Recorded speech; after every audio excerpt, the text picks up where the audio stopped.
Exhibition games!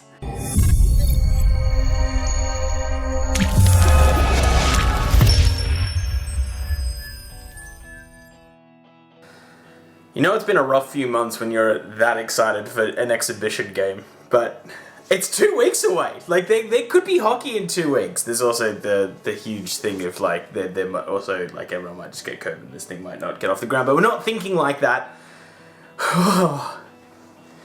So here's the full list of all the exhibition games. Every team gets one. The Penguins are kicking it off with the Flyers, so that'll be fun. I mean, I don't think we'll have all the heat of the usual rivalry, but I mean, it's just gonna be fun to see a game. Like, that's pretty much it. I'm just excited to see a game, to be honest. Also, the full schedule for the first play-in rounds are available now, and the first game is Rangers versus the Hurricanes. So again, super excited for that. We will be live streaming games here, like obviously our reaction to it, not the actual game itself. I don't have a deal with Sportsnet. For some reason, they won't pick up the phone for someone with 79 subscribers on their YouTube channel. It went down one yesterday. I mean, what the hell? If you're watching this, so hit the button. I'm making videos for no one at this point. It's very depressing. Yeah, it's all out there. The Penguins are on the first day as well. I mean, kind of already knew that. They're the later game, so it's 5 games. All of them are the play-in, so none of this weird round robin thing. They're all the play-in. So it's very exciting times. Like, we're almost there. But this is, you know, all right. We need to get past that. But at least, like, we have an idea of there's games. And there could be a little puck on the ice and people will be chasing after it, and then we can start talking about drama like Marchand just licking people again. Oh, can you imagine if he did that in this, like, COVID environment, or someone spit on someone's skates, or, oh man, you know there's someone's gonna do it. I'm in my Vegas shirt today because all the teams that involve the news I don't have a jersey of. Slowly increasing the jerseys. Takes a long time to get to Canberra, Australia, these things, so yeah, and it's costly, so, you know, I'm gonna only get a couple at a time. But yeah, I got the Vegas shirt because a bit of Vegas Golden Knights news. We'll start off with the Ted Lindsay Award nominees have been announced. You got Draisaitl, Panarin, and MacKinnon. I put them in that order for a reason because I think that's the order they're gonna go. If it was up to me, I would give it to Draisaitl. All 3 of them deserve this award on their own merit. So me picking one of them doesn't mean I take anything away from the seasons that either of these 3 players have had, because they really have been phenomenal seasons from all 3. Also, like, a lot of these are newer players to this sort of echelon, that top echelon. The reason why I'd give it to Draisaitl mostly is that the Oilers have not dealt well with adversity the last few years. I think that's a fair assessment to make. You can talk about their lineup up and down and the flaws there, but anytime there's a little bit of adversity, the train falls off the rails immediately. Like, it just, yeah. The second there's anything with the penalty kill, I know their penalty kill was terrible the year before, and their power play, I think either at home or away, was just disgusting as well. It was one of those 2, I just remember there was a story there, but definitely their penalty kill was garbage. And it just became that story. The second there's a story with the Oilers, it just got worse, and it got worse, and it got worse.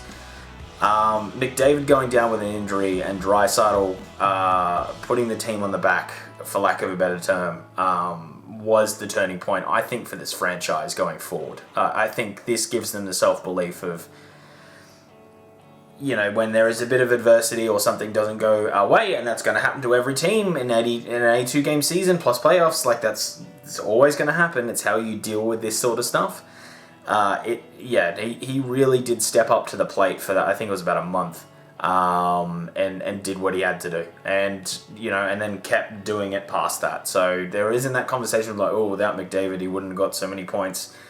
Maybe that's true. I mean, McDavid's the best player in the league. We're not saying that, but it's just this season, you know, who was the MVP for their team, and I honestly think it was Draisaitl, and I honestly think it's changed the Oilers' mindset for seasons to come. As long as they can, you know, if they can build off this, get into a play-in round, that will be interesting. Also, fun fact, the Oilers and the Flames play. It's like rivalry, these exhibition games. A bit interesting. Panarin I'll put second because, I mean, that team's not good. Zibanejad had a good year. Zibanejad's just been handy the last few years. That trade with Brassard's really not looking good now. But, yeah, I think he deserves it. Like, that team up and down. I mean, yeah, they started to get some good goaltending at the end there, but, yeah, I honestly think he'd be second. MacKinnon third. It's a stacked Ted Lindsay nomination, so third is not a bad thing. It's not an indictment on the season that he had. I think the point difference was like 40 between him and the next best scoring Colorado player. So, but yeah, I just think you got to give it to Draisaitl. He had such a good season. Such a good season. You know, he was killing penalties. He was doing everything that he physically could.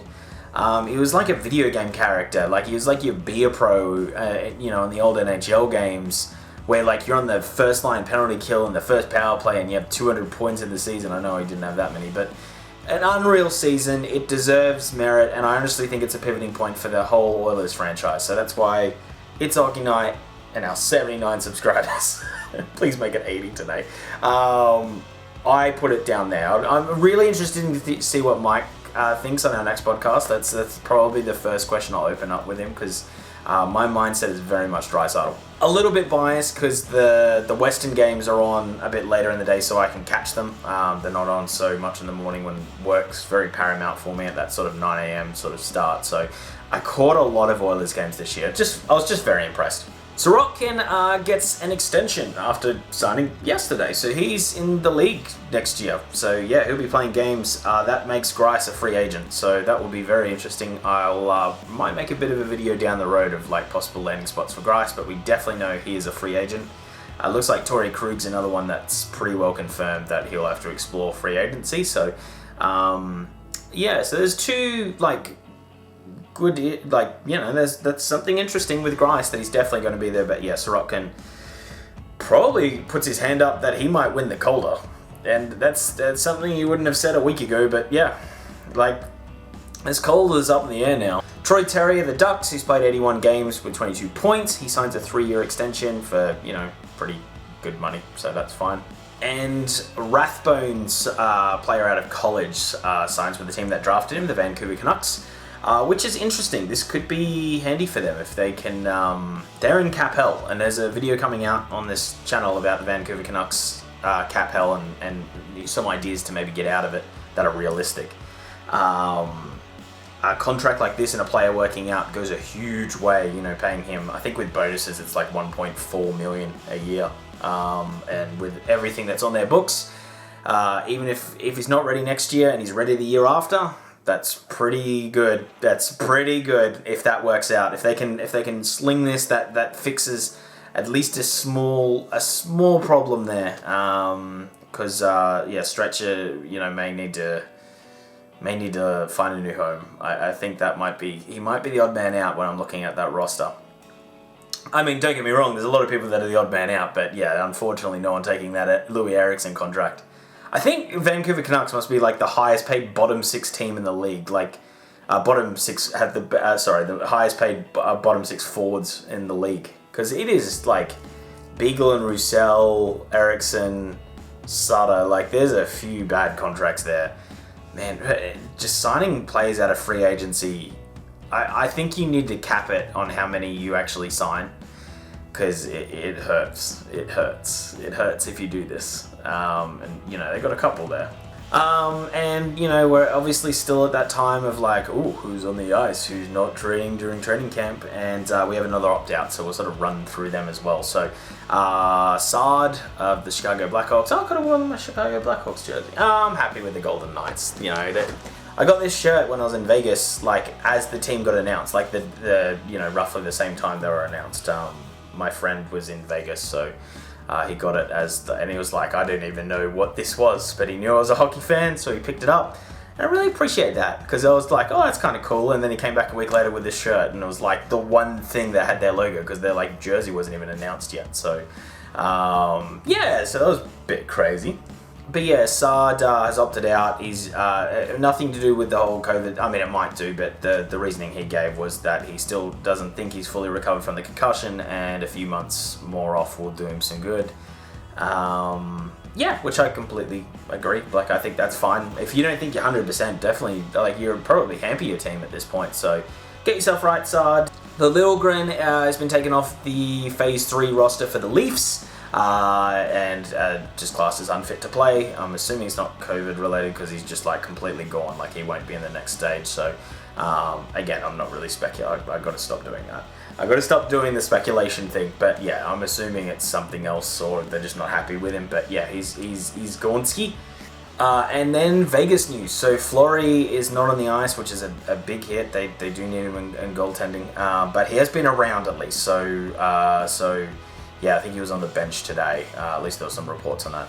However, their coach DeBoer hasn't been out there as yet for 2 straight days now. So that's yeah, that's a bit of a worry. Obviously, I think Panthers assistant coach said that he's not going. He's opted out. So I did wonder about the coach situation. Not saying he's opting out, but just notable that 2 days without a head coach, that's a little bit strange, but you know, might be some other things working out there. He might be isolating, so there's a whole host of reasons. We're not really going to speculate. We're still 2 weeks out from even exhibition games happening.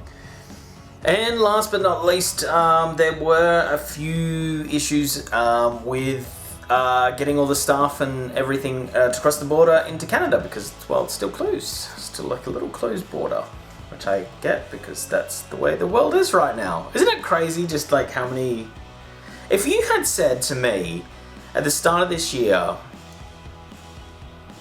that every country would just close its borders, I would have thought there would be like some mass war or something. Not like, I wouldn't have thought pandemic. But anyway, the borders are shut. So they've had to change a few things with getting the officials and, you know, a few of like, you know, cameramen and those sort of things up into Canada. So they're taking some extra precautions there. But yeah, apparently the Canadian government has signed off on it. So it's like one less thing to get started. So I figured I'd include it. I think Drega tweeted about it. So yeah. As usual, everything that I spoke about is in the description below and links to some of the stories that you can go read. And yeah, go from there. Anyway, guys, that is the whole video. That's the newsy news. So yeah, so that's your lot. Thank you so much for watching. If you did make it this far, please subscribe. It really does help us out. I know every single YouTuber does say it, but you know, it means that my videos show up in your feed, and it does really, you have no idea how much it helps it out. If you're feeling inclined, liking also helps. And comment down below, like, yeah, well, I mean, what videos do you guys want to see if yeah, any ideas do help. Coming up, we've got Vancouver Canucks Cap Hell. So we'll be doing a video about that, and we'll start previewing every single one of these play-in rounds now that the rosters are somewhat set, and we can start to sort of speculate on things, because we don't have, you know, the looming cloud of, like, will this person be even playing, or will they opt out? So yeah, so we'll look to that. We'll probably start with the Western Conference and then move away to the East, and then at the end, you know, get on to the Penguins, because, I mean, let's face it, Penguins shill, so we'll do that one last, because it's going to be very exciting. Anyway, guys, thank you so much for watching. I really do appreciate it. Have a great day. See you, and bye.